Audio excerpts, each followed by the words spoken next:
La butte Malbrin.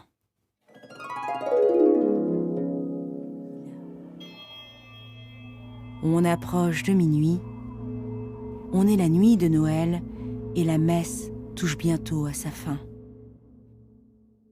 Et si c'était vrai, la vieille légende cachait-elle une réalité ? Il allait bientôt le savoir. Le premier coup de cloche brise le silence glacé. Sous les pieds de Jean, la terre a tremblé. Au deuxième coup de cloche, les flancs de la butte Malbrin s'ouvrent avec fracas. Et ce que Jean voit apparaître devant lui dépasse ses rêves les plus fous. Le trésor du diable brille comme 1000 soleils. Tel un papillon de nuit, Jean se rue vers la lumière. Jean saisit par poignées tout ce qui se trouve à sa portée. Des émeraudes, des saphirs, des rubis. Des lingots d'or, des couronnes, des colliers fabuleux. Des talents d'argent, des bracelets étincelants. Des millions de diamants. Jean a les épaules en feu. Le sac commence à faire son poids. Mais il reste de la place. Tasse, mais en plus. Encore plus de trésors. Jean perd la tête, perd le compte. Combien de coups de cloche ont-ils déjà retenti ? 7, 10, 13. Vite, il faut partir. Jean se rue vers la sortie. Non, c'est trop bête. Il faut rester. Allez. Jean rebrousse chemin. Mais non, il faut partir. Pourtant, Jean ne fait pas un pas. Allez, encore quelques ducats. Là-bas, il y en a tout un tas. Les murs de la caverne tremblent et la terre gronde. D'étranges gargouillis semblent remonter du ventre de la colline. Soudain, la lumière des étoiles se voile et l'écho du dernier coup de cloche s'étouffe dans le lointain. Trop tard.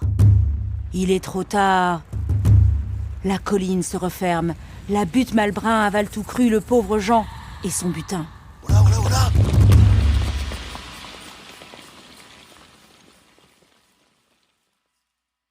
Dans les entrailles de la colline, Jean, finalement, n'est pas si mécontent, Hé, parbleu, se dit-il. me voilà subitement avec bien plus de temps que nécessaire. Je vais si bien tasser mon sac que j'en emporterai 10 fois plus. Et après tout, la butte Malbrin, c'est rien que de la terre. Quand j'en aurai fini ici, je me creuserai tranquillement une sortie. Bien, très bien. Mais dans son enthousiasme, le pauvre Jean n'avait-il pas oublié quelque chose ? Ou même quelqu'un ?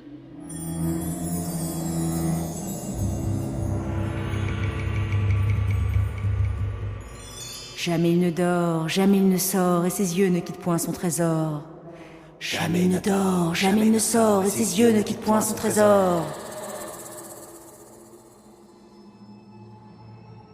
Celui qui venait de se réveiller, après 12 coups de minuit bien sonnés, les pieds dans l'ombre de son ombre. Il l'observait, de ses 2 yeux couleur rubis, un regard bien plus étincelant que toutes les pierreries réunies. Attention, Jean, derrière toi. Non, Jean, lui, n'avait rien remarqué. Il venait de se trouver une pioche sertie d'or et d'argent, et il en était à se creuser joyeusement une sortie.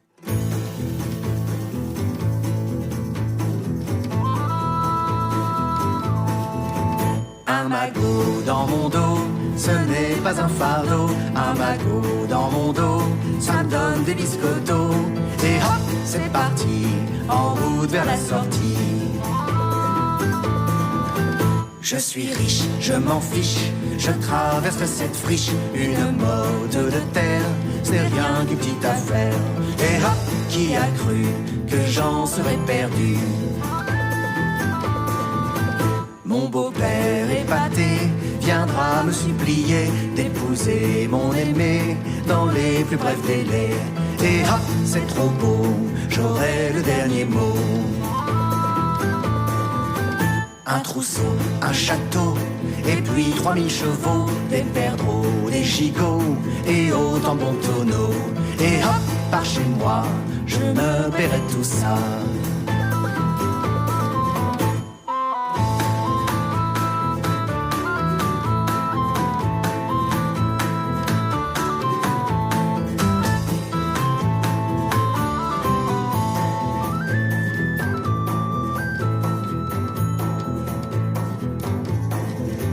Mon magot dans mon dos me donne l'âme d'un héros. Mon magot est très gros, mais il n'est pas de trop.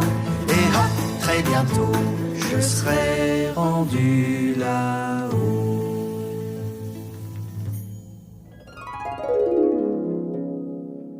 Les podcasts du père.